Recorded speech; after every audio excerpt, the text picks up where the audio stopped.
সেদিন আনন্দ পাবলিশার্স থেকে যে দুটো বই কিনেছিলাম, আজকের ভিডিওতে সেই দুটো বই আমি আপনাদের সঙ্গে শেয়ার করব। তো চলুন এক এক করে বই দুটো আপনাদেরকে দেখাই।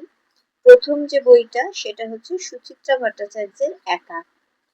মূলত স্বামী স্ত্রীর মধ্যে বনিবনা না হওয়া, ডিভোর্স এবং অন্যত্র তাদের সংসার পাতা, আর এই সমস্ত টানাপোড়েনের ফলে একাকিত্বে ভোগা একটি মেয়ের কাহিনী হচ্ছে এই উপন্যাসের মূল উপজীব্য বিষয়।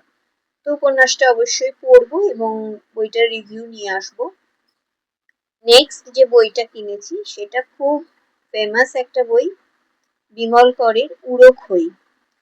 বহু মানুষেরই বইটা পড়া হয়ে গেছে, কিন্তু আমার এখনো বইটা পড়ার সৌভাগ্য হয়নি। তো এটা বিমল করের আত্মজীবনীমূলক একটা লেখা, তবে সম্পূর্ণ আত্মজীবনী নয়, আংশিক বলা যায়। তো দুটো বইই পড়বো। পুরো বই নিয়ে রিভিউ এর তো কোনো প্রশ্নই আসে না।